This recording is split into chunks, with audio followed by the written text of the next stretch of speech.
Winners and losers from Week 7. Indiana, a big winner on the road at Oregon. The first road win against a top 5 team in school history.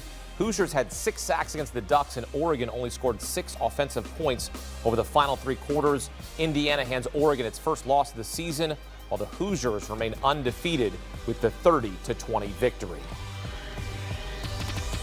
Welcome in our winners, Ohio State national champion Cardale Jones and CBS Sports college football insider Richard Johnson. Richard, what are your takeaways from this massive win for Curt Cignetti and the Hoosiers? Indiana is for real, and Indiana has leveled up. It's Indiana, they lose to Ohio State and Notre Dame last year, obviously in big spots. They come back this game, big spot, eyes of the college football world upon them, and they show that they are ready for prime time. They flat out played Oregon in this game. If Oregon doesn't get the pick 6, might even have been worse on the final score. They used the 2 weeks to really show their class. I think Fernando Mendoza at quarterback for them is just such a good add. I mean, he's playing, if not the best football in college football right now at a quarterback position, pretty darn close. Dante Moore tossed 2 fourth-quarter interceptions. Fernando Mendoza threw his first pick 6, but responded with a touchdown drive, winning the battle of Heisman favorites here, Cardale. Indiana does not have to face Ohio State in the regular season.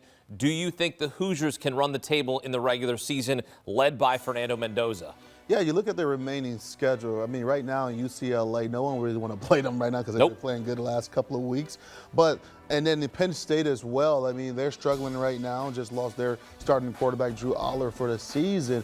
I definitely think they can rattle off the rest of the season going 12-0 and coasting their way into the Big Ten championship game. And clearly, you know, once all bets are off there, because once you're kind of in that conference championship game, you're preparing for the college football playoffs. But all of that is led by Fernando Mendoza, because the way he's playing right now. And like I said earlier, at the quarterback position, you got to have a short-term memory. Throws the pick 6 and lead the team literally the next drive on a touchdown drive. Indiana, a big winner on the day. Also a big winner in the SEC. Number 8 Alabama finds a way to beat number 14 Missouri 27-24. Crimson Tide defeat an AP-ranked opponent for the 3rd consecutive week. Unfortunately, leading rusher Jam Miller got hurt in the 4th quarter and is in concussion protocol, something we will monitor. Richard, what have you learned about Alabama since their only loss of the season in Week 1 to Florida State? Well, I've learned that loss is not what this Alabama team is. Yes, it's a thing that happened when we get to college football playoff time and we start comparing resumes. It's certainly going to show up, but I don't hold them to the standard that they showed in that game. I hold them to what I've seen over the last few weeks. I think Ty Simpson is playing like an absolute Heisman candidate at quarterback. He is accurate. He is on time. He throws over the middle. He's not afraid to tuck it and run as well. We will see what happens to this Alabama offense without Jam Miller. That's not nothing. I do want to make that point clear. The running back who should be behind Jam Miller, Justice Haynes, plays at Michigan right now. So we're going to have to figure it out with the run game for Alabama. But other than that, this Bama team is playing at such a high level right now, firing on all cylinders, paying good on the promise that we did not see Week 1. Yeah, and the most interesting part about this Alabama team, the difference maker, is first-year quarterback Ty Simpson versus the returning sophomore phenom with Ryan Williams. I think as long as Ty Simpson is healthy of this team, they got a chance versus anybody in the country right now. Jam Miller is clearly critical to that offense and that running game, but Alabama is getting back to the Alabama that is on a national level, competing at a high level. And the cool thing about this Alabama team, I'm still out. The jury is still out on this team. I don't think we saw their best yet. Yeah, I love the fact that Kalen DeBoer can just go, shh, calm down, everybody. Black hoodie Kalen DeBoer. Yeah, right? Like Black hoodie Kalen DeBoer. Don't mess with the black hoodie. Next week, 3rd Saturday in October, Alabama renews its rivalry against Tennessee. All right, now let's get your biggest winner from Saturday. Go anywhere in the country, Richard. Who else stood out to you?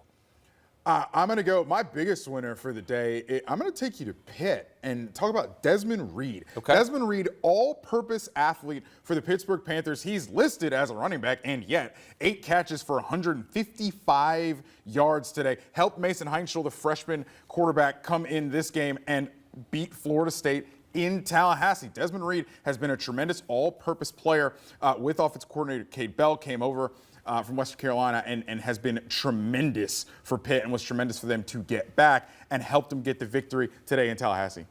Yeah, that's a really good one. I got to go with Texas Tech. My guy Cameron Dickey rushed for 263 yards, 2 touchdowns. What helps a quarterback, especially an offense, when you have injuries at quarterback or quarterback play that's not just playing well, it always is a safety blanket where you can turn around and hand the ball off to a guy for 21 carries and go over for 250. Definitely my biggest winner of the week, Cameron Dickey, Texas Tech. 6th straight win by 20 points for the first time since 1932. That's an expensive roster, and they are winning, and they're showing up. That's all that matters, right?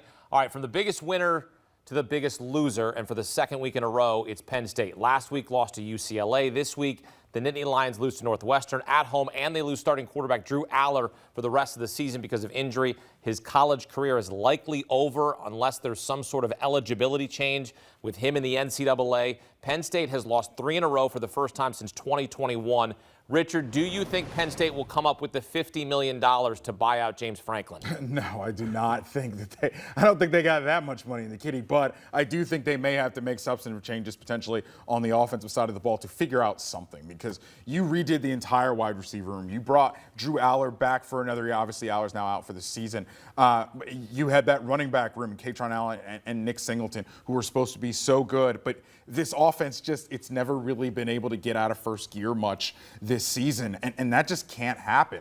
I think Andy Kotelnicki is a great offensive coordinator, but he has not been able to jumpstart this Penn State offense the last couple of years. Yeah, and I'm sort of confused about Jim Knowles and what he did at Ohio State. I guess different personnel, Cardale. That's what it comes down to as well at Ohio State compared to Penn State. I'm not trying to knock Penn State, but look, when you bring a guy over like him and you're going to pay him all that money, you better be able to shut down some teams that are not upper echelon teams in the Big Ten.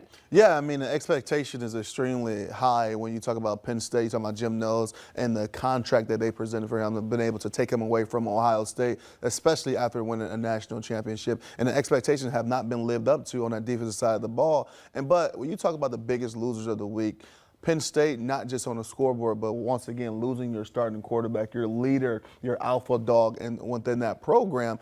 I mean, that Oregon loss is continuing to have a lingering effect on this program, and I don't know if it's just starting with James Franklin.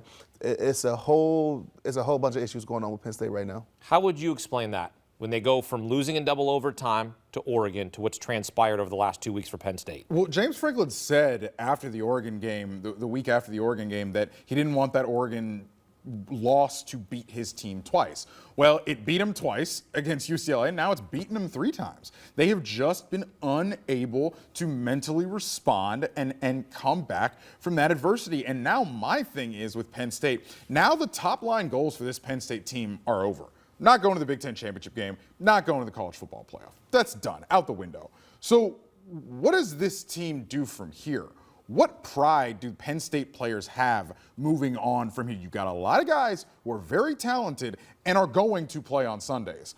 Are those guys going to fold in the tent now and maybe shut it down, maybe try to protect draft stock, or are they going to play with pride and try to, for instance, spring an upset against Indiana later in the season? Look, easier said than done because they're not going to have Drew Aller, but the measure of Penn State truly is now going to be moving on the rest of their season. Yeah, and how you respond to the adversity you dealt with right here in your face. It's the biggest moment of the season because they still have not just Indiana but Ohio State, and I think both games are on the road. So this can be a turning point for their program heading into the offseason, but this also can go the complete opposite way.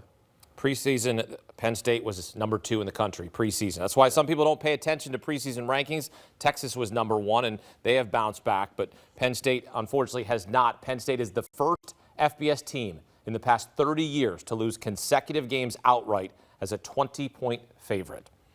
It's bad right now for Penn State as they lose 3 in a row for the first time since 2021. Check out the latest edition of College Football Insiders. You can be sure they're going to be talking about this. Hosted by a powerhouse team of reporters, including our Richard Johnson. The show delivers the stories behind the headlines. College Football Insiders, download and follow today.